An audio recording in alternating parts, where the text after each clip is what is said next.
ಸಾಯಿನಾಥ್ ರೆಡ್ಡಪ್ಪಾಜಿಯವರ ಹೊಸ ಒಂದು ಪುಸ್ತಕ ಬಂದಿದೆ. ಇವರು ಕಳೆದ 10 ವರ್ಷದಿಂದ ಈ ಒಂದು ಪುಸ್ತಕಗಳನ್ನು ತರ್ತಿದ್ದಾರೆ. ಇದು ನೀವು ಈ ಕಡೆ ನೋಡ್ತಾ ಇರೋದು, ಇದು 1835ರಿಂದ 2023ರವರೆಗೂ ಬಂದಂತಹ British India coin, Portuguese India coin ಮತ್ತು ರಿಪಬ್ಲಿಕ್ ಇಂಡಿಯಾ ಕಾಯಿನ್, ಇವಷ್ಟು ಕಾಯಿನ್ಗಳನ್ನು ಆ ವಿಧಗಳು, ಮಾರ್ಕೆಟ್ ಏನು ರೇಟ್ ಇರುತ್ತೋ ಆ ಒಂದು ಮಾರ್ಕೆಟ್ನ ರೇಟು, ಇವೆಲ್ಲವನ್ನು ಕೂಡ ಅವರೇನು ಮಾಡ್ತಾರೆ ಇದರಲ್ಲಿ ವಿವರಿಸಿದ್ದಾರೆ. ಮುಖ್ಯವಾಗಿ ಏನಪ್ಪ ಅಂದರೆ ಬ್ರಿಟಿಷ್ ಇಂಡಿಯಾ ಕಾಯಿನ್ಗಳಿದ್ದಾವೆ, ನೇಟಿವ್ ಸ್ಟೇಟ್ ಕಾಯಿನ್ಗಳಿದ್ದಾವೆ, ಪೋರ್ಚುಗೀಸ್ ಇಂಡಿಯಾ ಕಾಯಿನ್ಗಳಿದ್ದಾವೆ ಮತ್ತು ರಿಪಬ್ಲಿಕ್ ಇಂಡಿಯಾ ಕಾಯಿನ್ಸ್ ಇದ್ದಾವೆ. ಮತ್ತು ಇದರಲ್ಲಿ ಕಮೆಮೊರೇಟಿವ್ ಅಂದರೆ ಸ್ಮಾರಕ ನಾಣ್ಯಗಳೇನಿದಾವೆ ಅವು ಇದ್ದಾವೆ. UNC ಸೆಟ್ಗಳ ಒಂದು ಕಾಯಿನ್ನ ರೇಟು, ಅದರ ವಿವರಣೆಗಳು, ಮತ್ತು ಪ್ರೂಫ್ ಸೆಟ್ಸ್ನ ಒಂದು ರೇಟು ಮತ್ತು ಅದರ ವಿವರಣೆಗಳು, ಹಾಗೆಯೇ ರೆಗ್ಯುಲರ್ ಇಶ್ಯೂಸ್ನ ರೇಟು ಮತ್ತು ಅದರ ವಿವರಣೆಗಳು ಕೂಡ ಇದ್ದಾವೆ. ಆಜಾದಿ ಕಾ ಅಮೃತ್ ಮಹೋತ್ಸವ ಅಂದರೆ ಲಾಸ್ಟ್ ಇಯರ್ ಬಂದಂತಹ ಈ ಒಂದು 9th ಎಡಿಷನ್ನು ಮತ್ತು ಇದು 10th ಎಡಿಷನ್ನು. ನೀವು ಈ ಕಡೆ ಬಲಗಡೆ ನೋಡ್ತಾ ಇರೋದು 10th ಎಡಿಷನ್ನು. ಇಂಡಿಯಾ ಕಾಯಿನೇಜ್ ಅಂತಕ್ಕಂಥ ಒಂದು ಬುಕ್ಕಲ್ಲಿ ಇವನ್ನ ಇವರು ಪ್ರಕಟಿಸ್ತಾ ಬರ್ತಾ ಇದ್ದಾರೆ. ತುಂಬ ಜನಪ್ರಿಯವಾದಂತಹ ಪುಸ್ತಕ.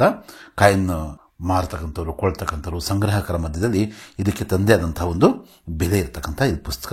ಇಲ್ಲಿ ತುಂಬ ಅಪೂರ್ವವಾದಂಥ ಕೆಲವು ನಾಣ್ಯಗಳನ್ನು ಇಲ್ಲಿ ಮುಖಪುಟದಲ್ಲಿ ಇಲ್ಲಿ ಕೊಟ್ಟಿದ್ದಾರೆ. ಈ ಬುಕ್ಕಲ್ಲಿ ನಾವು ಮುಖ್ಯವಾಗಿ ಈ ವರ್ಷಕ್ಕೂ ಅಂದರೆ 2023ನೇ ವರ್ಷಕ್ಕೂ 2024ನೇ ವರ್ಷದಲ್ಲೂ ಏನು ವ್ಯತ್ಯಾಸ ಆಗಿದೆ, ಯಾವ ಕಾಯಿನ್ಗಳು ಜಾಸ್ತಿ ರೇಟ್ ಆಗಿದ್ದಾವೆ, ಕೆಲವು ಕಾಯಿನ್ಗಳು ಅದೇ ರೇಟ್ನ ಮೇಂಟೈನ್ ಮಾಡ್ಕೊಂಡು ಹೋಗಿದ್ದಾವೆ, ಕೆಲವು ಕಾಯಿನ್ಗಳು ಸ್ಕೇರ್ಸ್ ಲೆವೆಲಿಂದ ರೇರ್ ಲೆವೆಲ್ಗೆ ಹೋಗಿರ್ತವೆ, ಕೆಲವು ಕಾಯಿನ್ಗಳು ಮತ್ತು ರೇರ್ ಆಗಿದ್ದರೂ ಕೂಡ ಅದರ ರೇಟ್ ಜಾಸ್ತಿ ಆಗಿರುತ್ತೆ. ನೀವು ಥಂಬ್ನೇಲಲ್ಲಿ ನೋಡಿದ್ದೀರಾ, ದುಪ್ಪಟ್ಟು ರೇಟು ಅಂದರೆ 2 ಪಟ್ಟು ರೇಟು, ದ್ವಿಗುಣ ಅಂತ ನಾನಲ್ಲಿ ಬಳಸಿದ್ದೀನಿ ಪದನ. ಇಲ್ಲಿ ನಾವು ಮುಖ್ಯವಾಗಿ ಯಾವುದಾದ್ರೂ ಒಂದು ಕಾಯಿನ್ನು ಅದರ ರೇಟ್ನ ಡಬಲ್ ಆಗಿದೆಯಾ, ಈಗ ನಾವು ಬ್ಯಾಂಕಲ್ಲಿ ಇಟ್ಟರು, ಏನೋ ಬಿಸ್ನೆಸ್ಸಿಗೆ ಹಾಕಿದ್ರು, ಎಲ್ಲ ಹಾಕಿದ್ರು ಕೂಡ ನಮ್ಮ ಹಣ ಏನಾಗುತ್ತೆ, ಎಷ್ಟು ಪಟ್ಟು ಜಾಸ್ತಿ ಆಗುತ್ತೆ, ಎಷ್ಟು ವರ್ಷದಲ್ಲಿ ಅಂತಕ್ಕಂಥದ್ದನ್ನು ನಾವು ನೋಡ್ತೀವಿ. ಉದಾಹರಣೆಗೆ ನಾವೊಂದು 100 ರೂಪಾಯಿ ಹಾಕಿದರೆ ಅದಕ್ಕೆ ಇಷ್ಟು ದಿನಗಳಲ್ಲಿ, ಎಷ್ಟು ವರ್ಷಗಳಲ್ಲಿ, 5 ವರ್ಷಕ್ಕೋ 6 ವರ್ಷಕ್ಕೋ ಅದೇನಾಗುತ್ತೆ ದ್ವಿಗುಣ ಆಗೋದನ್ನು ನಾವು ನೋಡ್ತೀವಿ. ಇನ್ನೂ ಜಾಸ್ತಿನೇ ಬೇಕು.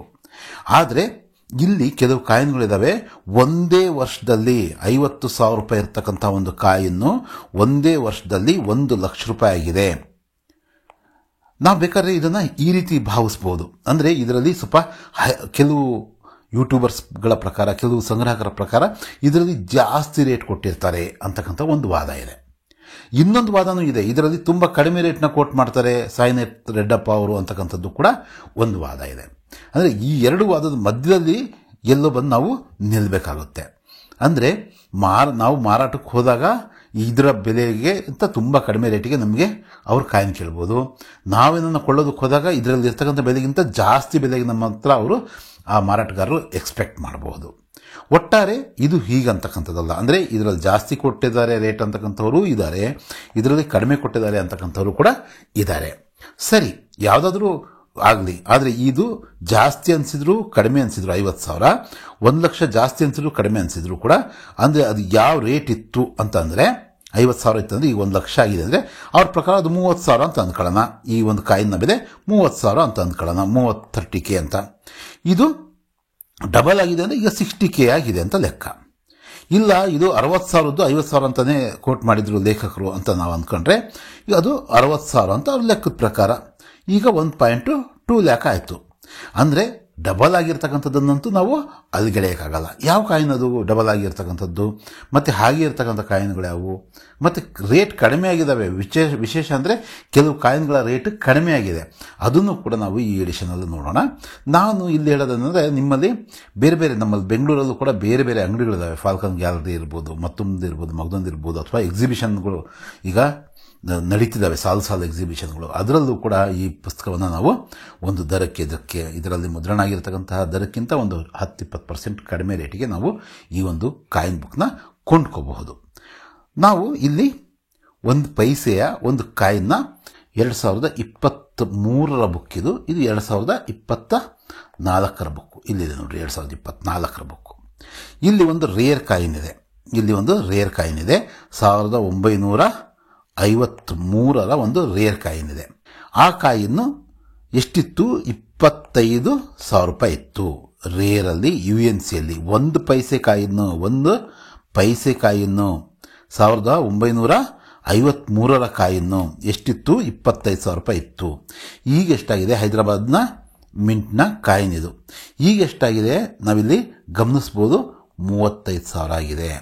35,000 ಆಗಿದೆ. ಇಲ್ಲಿ ಈ ಸಂದರ್ಭಕ್ಕೆ ತಕ್ಕಂಗೆ ಇನ್ನೊಂದು ಮಾತು ಕೂಡ ನಾನು ಇಲ್ಲಿ ಹೇಳ್ಬಿಡ್ತೀನಿ. ಏನಂದರೆ ನೋಡ್ರಿ, ನಮ್ಮ ಹತ್ರ 1953 ಕಾಯಿನ್ ಇದೆ, ಅದು ತುಂಬ ಚೆನ್ನಾಗಿದೆ. ಆದರೆ ಹೈದರಾಬಾದ್ ಮಿಂಟಿಂದಲ್ಲ, ಬೇರೆ ಮಿಂಟಿಂದು ಅಂತ ಅಂದಾಗ ಅದರ ಬೆಲೆ ನೋಡ್ತಾ ಇದ್ರೆ ಇಲ್ಲಿ 40 ರೂಪಾಯಿ ಇದೆ. UNC ಕಂಡೀಷನಲ್ಲಿ 40 ರೂಪೀಸ್ ಇದೆ. ಸೇಮ್ ಇಯರು, ಸೇಮ್ ಕಾಯಿನ್ನು, ಒಂದರ ಬೆಲೆ 40 ರೂಪಾಯಿ ಇದೆ, ಇನ್ನೊಂದರ ಬೆಲೆ 35,000 ಇದೆ. ಇದನ್ನು ನಾವು ಗಮನಿಸಬೇಕು. ನೀವಿಲ್ಲಿ ಸ್ಪಷ್ಟವಾಗಿ ನಿಮಗೆ ಇದೊಂಥರ ಈ ಬುಕ್ಕಿನ ರಿವ್ಯೂ ಜೊತೆಗೆ ನಮ್ಮ ಒಂದು ಮೆಂಟಾಲಿಟಿ ಕೂಡ ಹೇಗಿರುತ್ತೆ. ನನ್ನದು 2021ರ ಅಕಾಮ್ ಕಾಯಿನ್ನು ಹೈದರಾಬಾದ್ ಮಿಂಟಿಂದು ರೇರ್ ಅಂತ ಹಾಕಿದರೆ, ಸರ್ ನನ್ನ ಹತ್ರ 22ರದಿದೆ, 22ರದಲ್ಲ ಅದೇ ವರ್ಷದಾದರೂ ಕೂಡ ಬೇರೆ ಮಿಂಟಿಂದಾದರೆ ಎಷ್ಟು ಡಿಫ್ರೆನ್ಸ್ ಬರ್ತಾ ಇದೆ ನೋಡ್ರಿ. 35,000 ಇಲ್ಲಿ 40 ರೂಪಾಯಿಯಲ್ಲಿ. ಇದನ್ನು ನಾವು ಗಮನಿಸಬೇಕು. ಇದಕ್ಕೆ ರೇರ್ ಅಂತಕ್ಕಂಥದ್ದು. ಇಲ್ಲಿ ಇನ್ನೊಂದು ಕಾಯಿನ್ ನೋಡ್ರಿ, 1955ರ ಕಾಯಿನು 6,000 ರೂಪಾಯಿ ಇದೆ. ಅದೇ ಯಾವುದು ಹೈದರಾಬಾದ್ ಮಿಂಟಿಂದು. ಇಲ್ಲಿ ಅದೇ 6,000 ರೂಪಾಯಿ ಈಗ ಏನಾಗಿದೆ? ಕಂಟಿನ್ಯೂ ಆಗಿದೆ. 25 ಇದ್ದು 30,000 ಆಯಿತು. ಬಟ್ ಆ ರೇರಿಟಿನೂ ಇದಾಗಿದೆ, ಮತ್ತು ಇದು ಕಂಟಿನ್ಯೂ ಆಗಿದೆ. ಭಾಳಷ್ಟು ಕಾಯಿನ್ಗಳು ಕಂಟಿನ್ಯೂ. 54ರ ಕಾಯಿನು ಅಷ್ಟೇ, ಹೈದರಾಬಾದ್ ಮಿಂಟಿನ ಕಾಯಿನು 4,000 ಇರೋದು 4,000ಕ್ಕೆ ಅದು ಕಂಟಿನ್ಯೂ ಆಗಿದೆ. ಮತ್ತು ಜಾಸ್ತಿ ಆಗಿದ್ದು ಯಾವುದು? 25,000 ರೂಪಾಯಿ ಕಾಯಿನು 35,000 ಆಗಿದೆ. ಅಂದರೆ 10,000 ರೂಪಾಯಿ ಲಾಭವನ್ನು ಒಂದು ವರ್ಷದಲ್ಲಿ ಒಂದು ಕಾಯಿನು, ಒಂದು ಪೈಸೆಯ ಕಾಯಿನು ತಂದು ಕೊಟ್ಟಿದೆ. ಇಲ್ಲಿ ಇಯರು, ಮಿಂಟು ತುಂಬ ಇಂಪಾರ್ಟೆಂಟು, ಇದನ್ನು ನೀವು ನೆನ್ಪಿಟ್ಕೋಬೇಕು. ಹಾಗೆ ಇನ್ನೊಂದು ಕಾಯಿನು ಕಡಿಮೆ ಆಯಿತು ರೇಟು ಅಂತ ನಾನು ಹೇಳಿದೆ. ಯಾವುದದು? ಏಷ್ಯನ್ ಗೇಮ್ಸ್ನ ಒಂದು ಕಾಯಿನು. ಏಷ್ಯನ್ ಗೇಮ್ಸ್ನ ಒಂದು ಕಾಯಿನು ಎಷ್ಟರಲ್ಲಿ? 1982ರ ಕಾಯಿನು ಹೈದರಾಬಾದ್ ಮಿಂಟಿಂದು. ಬೇರೆ ಕಾಯಿನ್ಗಳು ನೋಡ್ರಿ 40 ರೂಪಾಯಿ 70 ರೂಪಾಯಿ ಇದ್ದಾವೆ. ಅವು ಈ ವರ್ಷ ಕಡಿಮೆಯಾಗಿ 25 ರೂಪಾಯಿ 50 ರೂಪಾಯಿ ಆಗಿದ್ದಾವೆ. UNC ಕಂಡೀಷನಲ್ಲಿ, ಅನ್ಸರ್ಕ್ಯುಲೇಟೆಡ್ ಕಂಡೀಷನಿನ ರೇಟ್ ಹೇಳ್ತಾ ಇರೋದು ಇಲ್ಲಿದೆ ನೋಡ್ರಿ. ಆದರೆ ಆ ರೇರಿಟಿ ಕಾಮನ್, ಇದು ಕಾಮನು, ಇದು ಸ್ಕೇರು, ಇದು ರೇರ್. ಇದು ನೋಡ್ರಿ, ಇಲ್ಲಿ 10,000 ರೂಪಾಯಿ ಇದ್ದಿದ್ದು 5,000 ರೂಪಾಯಿ ಆಗಿದೆ. ಏನಾಗಿದೆ? 5,000 ರೂಪಾಯಿ ಆಗಿದೆ. ಹಾಗೆಯೇ ಈ ಕೆಲವು ಕಾಯಿನ್ಗಳು, ಇದು 15th ಇಯರ್ ಆಫ್ ಇಂಡಿಪೆಂಡೆನ್ಸ್ನ 1997ರ ಕಾಯಿನ್ನು. ಇದು ಕೂಡ ಕಮಮೆರೇಟಿವ್ ಕಾಯಿನು. ಇದು 300 ರೂಪಾಯಿ ಇತ್ತು, 300 ರೂಪಾಯಿನೇ ಇದೆ. ಆದರೆ ಹೈದರಾಬಾದ್ನ ಮಿಂಟು 100 ರೂಪಾಯಿ ಇದ್ದಿದ್ದೇನಾಗಿದೆ? 300 ರೂಪಾಯಿ ಆಗಿದೆ. 100 ರೂಪಾಯಿ ಇದ್ದಂತಹ ಕಾಯಿನ್ನು ಎಲ್ಲಿಗೆ ಜಂಪ್ ಆಗಿದೆ? 300 ರೂಪಾಯಿಗೆ ಜಂಪ್ ಆಗಿದೆ. ಅಂದರೆ 3 ಪಟ್ಟು ಹೆಚ್ಚು ರೇಟು ಈ ಒಂದು ಕಾಯಿನ್ನು ಪಡ್ಕೊಂಡಿದೆ. ಈಗ ಇನ್ನೊಂದು ಕಾಯಿನ್ ಬಗ್ಗೆ ನಾವು ಮಾತಾಡ್ತಾ ಇದ್ವಿ ಆಗಲೇ. ಯಾವುದೋ ಒಂದು ಕಾಯಿನು 50,000 ಇದ್ದು 1,00,000 ರೂಪಾಯಿ ಆಯ್ತಂತ. 2 ಆನಸ್ನ ಕಾಯಿನು. ಇದು 2 ಆಣೆಯ ಕಾಯಿನು. 2 ಆಣೆಯ 1955ರ ಒಂದು ಕಾಯಿನು 2023ರಲ್ಲಿ 50,000 ರೂಪಾಯಿ ಇತ್ತು. ಎಷ್ಟಿತ್ತು? 50,000 ರೂಪಾಯಿ ಇತ್ತು. ಇದರ ರೇಟು 50K ಅಂದರೆ 50,000 ಇತ್ತು. ಅದೇ ಕಾಯಿನು, ಸೇಮ್ ಕಾಯಿನು ನಾವೇನ ಕೊಂಡ್ಕೊಂಡಿದ್ರೆ 50,000ದ ಆಸ್ಪಾಸಲ್ಲಿ, ನಾನು ಅವಾಗಲೇ ಹೇಳಿದ್ದೀನಿ, 50K ಅನ್ಬೋದು, 30K ಅನ್ಬೋದು, 60K ಅನ್ಬೋದು. ನೀವು ಯಾವ ರೀತಿ ನಿಮಗೆ ಡೀಲರ್ ಸಿಗ್ತಾರೆ ಅಂತಕ್ಕಂಥದ್ರ ಮೇಲೆ ಡಿಪೆಂಡು. ಈಗ ಅದೆಷ್ಟಾಗಿದೆ? 1,00,000 ಆಗಿದೆ. ಎಷ್ಟಾಗಿದೆ? 1,00,000 ಆಗಿದೆ. ಒಂದೇ ವರ್ಷದಲ್ಲಿ 1,00,000 ಆಗಿದೆ, ಒಂದು ವರ್ಷದಲ್ಲಿ. ಬೇರೆ ಕಾಯಿನ್ಗಳು ನೋಡ್ರಿ, ಇಲ್ಲಿ 50ರ ಕಾಯಿನು 1,500 ಇದ್ದಿದ್ದು 2,500 ಆಗಿದೆ. 1,500 ಇರತಕ್ಕಂತಹ 54ರ ಕಾಯಿನ್ನು ಅದು 2,500 ಆಗಿದೆ. ಅಂದರೆ 1.5ರಿಂದ 2.5 ಜಂಪ್ ಆಗಿದ್ದಾವೆ. ಇದು ಮಾತ್ರ ಡಬಲ್, ದ್ವಿಗುಣ. 2 ಅನ್ನೋದು ದ್ವಿಗುಣ. ಇಲ್ಲೊಂದು ಯಾವುದೋ ಒಂದು ಕಾಯಿನ್ ನಾವು ನೋಡಿದ್ವಿ, ಏನದು? 100 ರೂಪಾಯಿ ಇದ್ದಿದ್ದು 300 ರೂಪಾಯಿ ಆಗಿದೆ. ಈ ಥರದ ನಮ್ಮ ಹತ್ರ ಒಂದಷ್ಟು ಕಾಯಿನ್ಗಳು, ಒಂದು ಪೌಚ್ ಇತ್ತು ಅಂದ್ಕೊಳ್ರಿ. ಆಗ 100 ರೂಪಾಯಿ ಲೆವೆಲ್ಗೆ ಮಾತಾಡ್ತಕ್ಕಂಥ ಆ ಪೌಚು ಈಗ ಅದು 300 ರೂಪಾಯಿ ಆಗಿರ್ತಾ ಇತ್ತು. ಒಂದು 50,000 ರೂಪಾಯಿ ಇದ್ದಿದ್ದು ಕಾಯಿನು, ಒಂದೇ ಒಂದು ಸಿಂಗಲ್ ಕಾಯಿನು 1,00,000 ರೂಪಾಯಿಯಾಗಿ ಇದಾಗಿದೆ, ಚೇಂಜ್ ಆಗಿದೆ. ಹಾಗೆಯೇ 10 ರೂಪಾಯಿಯ ಒಂದು ಕಾಯಿನ್ನು, ಕ್ರಾಸ್ ಕಾಯಿನ್ ಅಂತೀವಿ. ಇದು ಕ್ರಾಸ್ ಥರ ಕಾಣಿಸ್ತಾ ಇದೆ ಅಲ್ವಾ? ಇದು ಕ್ರಾಸ್ ಅಲ್ಲ, ಆ್ಯಕ್ಚುಲಿ ಯೂನಿಟಿನ ಡೈವರ್ಸಿಟಿ ಅಂತಕ್ಕಂಥ ಕಾಯಿನ್ನು. ಇಲ್ಲಿ 4 ಜನ ಕೈ ಹಿಡ್ಕೊಂಡು ಇರ್ತಕ್ಕಂಥ ಕಾಯಿನ್ನು. ಬಟ್ ಇದನ್ನು ರಫ್ ಆಗಿ ನಾವೇನಂತೀವಿ? ಕ್ರಾಸ್ ಕಾಯಿನ್ ಅಂತ. 3 ವರ್ಷ ಮಾತ್ರ ಬಂತಿದ್ದು, 2005, 6, 7. ಇದೇನು ಯಾವ ಕಾಯಿನ್ ಇದು? ನಾರ್ಮಲ್ ಕಾಯಿನೆ, ಕಮಮೆರೇಟಿವ್ ಕಾಯಿನ್ ಏನಲ್ಲ. ಇಲ್ಲಿ ನೋಡ್ರಿ, ಇಲ್ಲಿ 1000 ರೂಪಾಯಿ ಇದೆ ಯು ಎನ್ ಸಿ ಕಂಡೀಷನಲ್ಲಿ 2005ರಲ್ಲಿ. ಇಲ್ಲಿ 2500 ರೂಪಾಯಿ ಆಯಿತು. ಅಂದರೆ 1K ಇಂದ ಈ 2.5Kಗೆ ಒಂದು ನಾರ್ಮಲ್ ಸ್ಕೇರ್ ಕಾಯಿನು ಅಷ್ಟಾಯಿತು. ಅದು 2006 ಕಾಯಿನು ಇದೆಯಂತೀರಾ, ಅದು 25 ರೂಪಾಯಿಂದ 30 ರೂಪಾಯಿಗೆ ಜಂಪ್ ಆಯಿತು. 100 ರೂಪಾಯಿ ಇದ್ದಂತಹ ಕಾಯಿನು 2007 100 ರೂಪಾಯಿನೇ ಇದೆ. 10 ರೂಪಾಯಿ ಕಾಯಿನ್ಗಳು ಈಗ ನಮ್ಮಲ್ಲಿ ಜಾಸ್ತಿ ಚಲಾವಣೆ ಆಗ್ತಿದ್ದಾವೆ. ಈ ಕಾಯಿನ್ ಕಡೆ ನಮಗೆ ಗಮನ ಇರಲಿ. ಇನ್ನೊಂದು ಹೈದರಾಬಾದ್ ಮಿಂಟ್ನ ಇನ್ನೊಂದು ಕಾಯಿನ್ ಬಗ್ಗೆನೂ ಕೂಡ ನಾವಿಲ್ಲಿ ಮಾತಾಡಲೇಬೇಕು. ಯಾವುದದು ಕಾಯಿನು ಅಂತಂದರೆ ಅಲ್ಯೂಮಿನಿಯಂ ಮೆಗ್ನೀಷಿಯಂನ 10 ಪೈಸೆ ಕಾಯಿನು. ಇದು 10 ಪೈಸೆ ಕಾಯಿನು. ನೀವು ಕೂಡ ನಿಮ್ಮ ಮನೆಯಲ್ಲಿ ಎಲ್ಲ ಹುಂಡಿಗಳಲ್ಲಿ ಅಲ್ಲಿ ನೋಡಿರ್ಬೋದು. ನಾವು ಸೌತ್ ಇಂಡಿಯಾದವರಾಗಿರೋದ್ರಿಂದ ಸ್ವಲ್ಪ ಹೈದರಾಬಾದ್ ಮಿಂಟ್ನ ಕಾಯಿನ್ಗಳು ನಮ್ಮಲ್ಲಿ ಸ್ವಲ್ಪ ಜಾಸ್ತಿನೇ.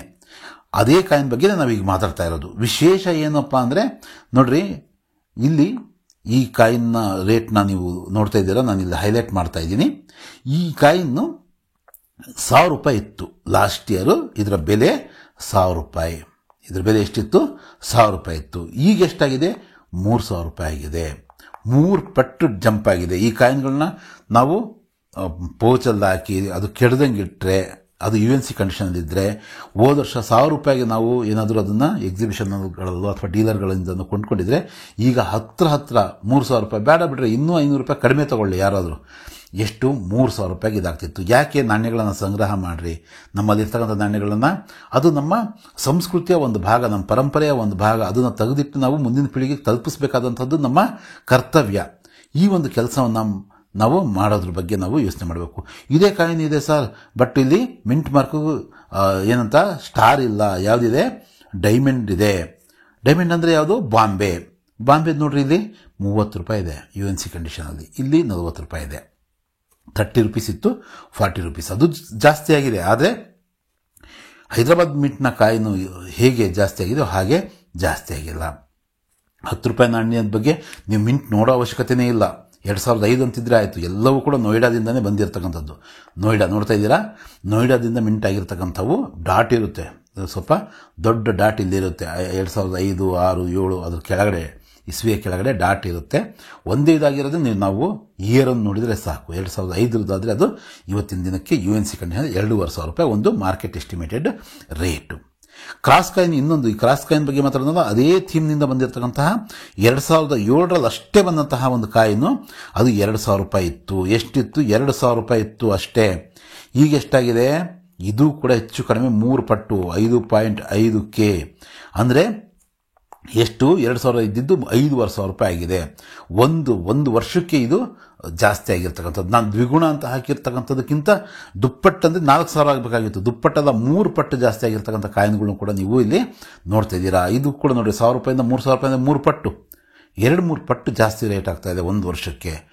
ಅಂದರೆ ನಾವು ಗಮನಿಸಬೇಕಾಗಿರೋದಂದರೆ ಯಾವ ಕಾಯಿನ್ನು ಕಡಿಮೆ ಮಿಂಟ್ ಆಗಿದ್ವು, ಯಾವ ಕಾಯಿನ್ಗಳು ಮುಂದೆ ಅವುಗಳ ಒಂದು ಜನ ಸಂಗ್ರಾಹಕರು ಮುಂದಕ್ಕೆ ಬಂದು ಅದನ್ನು ಹೆಚ್ಚು ರೇಟ್ ಅಂದರೂ ಕೂಡ ಯಾರು ಕೊಂಡ್ಕೊಳ್ತಾರೆ ಅಂತಕ್ಕಂಥದ್ದನ್ನು ನಾವು ಅಂದಾಜು ಮಾಡಬೇಕು.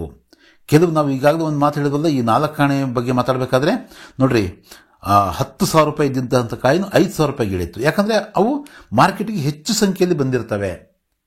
ಅವು ಎಲ್ಲೋ ಒಂದು ಕಡೆ ಸ್ಟ್ರಕ್ ಆಗಿರ್ತಕ್ಕಂಥ ಕಾಯಿನ್ಗಳು ಈಗ ಅವು ಹೊರಗಡೆ ಬಂದಿರೋದ್ರಿಂದ ಹೆಚ್ಚು ಕಾಣಿಸ್ತಾ ಇರೋದ್ರಿಂದ, ಹೈದರಾಬಾದ್ ಮಿಂಟ್ನ ಈ ಕಾಯಿನ್ನು ಯಾವುದು ಏಷ್ಯನ್ ಗೇಮ್ಸ್ನ ಕಾಯಿನ್ನು, ಹಾಗಾಗಿ ಅವು ರೇಟ್ ಕಡಿಮೆನೂ ಆಗಿದೆ. ಇದು ಮಾರ್ಕೆಟ್ ಮೇಲೆ ಡಿಪೆಂಡ್ ಆಗಿರ್ತಕ್ಕಂಥದ್ದು, ಬೇಡಿಕೆ ಮತ್ತು ಪೂರೈಕೆಯ ಮೇಲೆ ಡಿಪೆಂಡ್ ಆಗಿರ್ತಕ್ಕಂಥದ್ದು. ಹಾಗೆ ಇನ್ನೊಂದು ಕಾಯನ್ನು ಕೂಡ ಇಲ್ಲಿದೆ. ಯಾವುದು? ಇಂಟರ್ನ್ಯಾಷನಲ್ ಯೂತ್ ಇಯರ್ 1985ನ ಕಾಯನ್ನು. ಇದರ ಹೈದರಾಬಾದ್ ಮಿಂಟು ಕೂಡ ಎಕ್ಸ್ಟ್ರೀಮ್ಲಿ ರೇರ್. ಎಷ್ಟು? 65,000 ರೂಪಾಯಿಗೆ. ನನ್ನ ಹತ್ರ ಈ ಥರದ ಕಲ್ಕತ್ತಾ ಕಾಯಿನೂ ಇದೆ, ಬಾಂಬೆ ಕಾಯಿನೂ ಇದೆ, ಆದರೆ ಹೈದರಾಬಾದ್ ಕಾಯಿನ್ ಇಲ್ಲ. ಹೈದರಾಬಾದ್ ಕಾಯಿನ್ ಇದ್ದರೆ 65,000 ರೂಪಾಯಿ ಹೋದ ವರ್ಷ ಇತ್ತು. ಈಗ ಅದರ ರೇಟ್ ಎಷ್ಟಾಗಿದೆ? 90,000 ರೂಪಾಯಿ ಆಗಿದೆ. ಸುಮಾರು 1.5 ಪಟ್ಟು ಜಾಸ್ತಿ ಆಗಿದೆ. ಹಾಗೆ ನಾವು ನೋಡ್ತಾ ಹೋದರೆ ಇಂಟರ್ನ್ಯಾಷನಲ್ ಕ್ರಾಪ್ ಸೈನ್ಸ್ ಇಯರ್ 1996ನ ಈ ಅಪರೂಪದ ಕಾಯಿನು, ತೀರಾ ಅಪರೂಪದ ಕಾಯಿನು, ಈ ಕಾಯಿನು ಕೂಡ 22,000 ಇದ್ದಿದ್ದು 35,000 ಆಗಿದೆ. ಇದು ಸೆಟ್ಟಲ್ಲಿ, ಯು ಎನ್ ಸಿ ಸೆಟ್ಟಲ್ಲಿ ಇದ್ದದ್ದು 28,000 ಆಗಿದೆ. ಈ ಥರದ ಕಾಯಿನ್ಗಳ ಬಗ್ಗೆ ಆಸಕ್ತಿ ಇದ್ದರೆ, ಈ ರೀತಿಯ ಒಂದು ಇದಿದ್ದರೆ, ಈ ಒಂದು 4 ಅಥವಾ ನೀವು ನೋಡ್ತಾ ಇದ್ದೀರಾ ಹೆಚ್ಚು ಕಾಯಿನ್ಗಳು, ರೇರ್ ಕಾಯಿನ್ಗಳು ದುಪ್ಪಟ್ಟು 3 ಪಟ್ಟು ಆಗ್ತಾನೆ ಇದ್ದಾವೆ. ಒಂದಷ್ಟು ಕಾಯಿನ್ಗಳು ಮಾತ್ರ, ಅದು ಹೊಸದಾಗಿ ಬಂದಿರತಕ್ಕಂಥ ಕಾಯಿನ್ಗಳು ಅಲ್ಲೇ ಅದೇ ಒಂದೇ ರೇಟಲ್ಲಿ ಸ್ಟ್ರಕ್ ಆಗ್ಬೋದು. ತುಂಬ ಬ್ರಿಟಿಷ್ ಇಂಡಿಯಾ ಕಾಯಿನ್ಗಳು ಹಾಗಾಗಿರ್ತಕ್ಕಂಥದ್ದನ್ನು ನಾವು ನೋಡ್ತಾ ಇದ್ದೀವಿ. ಮತ್ತು ಕೆಲವು ಕಾಯಿನ್ಗಳು ತುಂಬ ಬೇಡಿಕೆ ಜಾಸ್ತಿಯಾಗಿ ತುಂಬ ಅದರ ರೇಟು ಆಕಾಶಕ್ಕೂ ಕೂಡ ಹೋಗಬಹುದು. ಈ ವಿಡಿಯೋ ಬಗ್ಗೆ ನಿಮ್ಮ ಅಭಿಪ್ರಾಯವನ್ನು ತಿಳಿಸಿ. ಯಾವುದೇ ಕನ್ಫ್ಯೂಸ್ ಇದ್ದರೆ ಕ್ವಶನ್ಗಳನ್ನು ಕೇಳಿ. ಈ ಇಯರ್ನ ಈ ಥರದ ಮಿಂಟನ್ನ ಕಂಡುಹಿಡಿತಕ್ಕಂಥದ್ದನ್ನು ನೀವು ಕಲೀರಿ. ಮುಖ್ಯವಾಗಿ ಮಿಂಟು ರೌಂಡ್ ಶೇಪಲ್ಲಿದ್ದರೆ, ಈ ಥರ ಡಾಟ್ ದೊಡ್ಡದಾಗಿದ್ದರೆ, ಅಂದರೆ ಉದಾಹರಣೆಗೆ 2005 ಅಂತ ಇದೆ ಅಂದ್ಕೊಳ್ರಿ, ಅದ್ರ ಕೆಳಗಡೆ ಡಾಟ್ ಈ ಥರ ಇದ್ದರೆ ಇದು ನೋಯ್ಡಾ ಮಿಂಟ್. ಯಾವ ಮಿಂಟ್ ಇದು? ನೋಯ್ಡಾ ಮಿಂಟ್. ಹೊಸ ಮಿಂಟ್ ಇದು, ಇಂಡಿಯಾದ ಹೊಸ ಮಿಂಟು. ಅದೇ ಡಾಟ್ ಅಲ್ಲದೆ ಈ ಥರ ಡೈಮಂಡ್ ಇದ್ದರೆ, ಈ ಡೈಮಂಡು ಹೊಸ ಕಾಯಿನ್ಗಳಲ್ಲಿ ಹಳೆ ಕಾಯಿನ್ಗಳಲ್ಲಿ ಡೈಮಂಡ್ ಇದ್ದರೆ ಅದನ್ನು ಹೇಳ್ತೀನಿ. ಡೈಮಂಡ್ ಒಳಗಡೆ ಒಂದು ಚುಕ್ಕಿರುತ್ತೆ, ಅದು ಹೈದರಾಬಾದ್ ಮಿಂಟ್ನ ಒಂದಷ್ಟು ದಿನ ಬಂದಿರತಕ್ಕಂಥದ್ದು. ಇರಲಿ, ಇದು ಮುಂಬೈ ಕಾಯಿನ್, ಇದು ಮುಂಬೈನ ಕಾಯಿನ್. ಮತ್ತು ಇವೆರಡೂ ಅಲ್ಲದೆ ಸ್ಟಾರ್ ಇದ್ದರೆ ಇದು ಹೈದರಾಬಾದ್ನ ಕಾಯಿನ್. ಏನೂ ಇರಲಿಲ್ಲಪ್ಪ, ಖಾಲಿ ಇತ್ತು, ಬರೀ ಡೇಟ್ ಅಷ್ಟೇ ಇತ್ತು, ಕೆಳಗಡೆ ಏನೂ ಇರಲಿಲ್ಲ, ಅಂದರೆ ಇಲ್ಲಿ ಡೇಟ್ ಇದೆ, ಅದರ ಕೆಳಗಡೆ ಏನೂ ಇಲ್ಲ ಅಂತ ಸಂದರ್ಭದಲ್ಲಿ ಅದು ಕಲ್ಕತ್ತೆಯ ಕಾಯಿನ್. ಅದು ಕಲ್ಕತ್ತೆಯ ಕಾಯಿನ್ ಅಂತಕ್ಕಂಥದ್ದು ನಾವು ನೆನ್ಪಿಟ್ಕೊಳ್ಳೋಣ. ಈ 4 ಮಿಂಟ್ಗಳನ್ನು ನೀವು ನೆನ್ಪಿಟ್ಕೊಳ್ಳಬೇಕು. ಇನ್ನೂ ವಿದೇಶಿ ಮಿಂಟ್ಗಳಿದ್ದಾವೆ, ಅಲ್ಲಿಂದ ಕೂಡ ಮಿಂಟಾಗಿ ಬಂದಿರತಕ್ಕಂತಹ ಇವಿದ್ದಾವೆ. ನೀವು ಮಿಂಟ್ ಮಾರ್ಕ್ ಅವೆಲ್ಲ ನೋಡ್ತೇವೆ, ಅವೆಲ್ಲ ವಿದೇಶದಿಂದ ಬಂದಿರತಕ್ಕಂಥದ್ದು. ಇನ್ನೊಂದು ವಿಡಿಯೋದಲ್ಲಿ ಅದನ್ನೆಲ್ಲ ನಾವು ಚರ್ಚೆ ಮಾಡೋಣಂತೆ. ನೀವು ಒಂದು ಈ ಥರದ ಪುಸ್ತಕವನ್ನು ತಗೊಂಡು ನಿಮ್ಮ ಒಂದು ಸಂಗ್ರಹವನ್ನು ಹೆಚ್ಚು ಮಾಡಿ ಇದರಲ್ಲಿ ಯಶಸ್ಸನ್ನು ಗಳಿಸ್ರಿ ಅಂತ ಹೇಳ್ತಾ ಈ ವಿಡಿಯೋವನ್ನು ನಾನು ನಿಮಗೆ ಮುಗಿಸ್ತಾ ಇದ್ದೀನಿ. ಮತ್ತೆ ಸಿಗೋಣ. ಧನ್ಯವಾದಗಳು.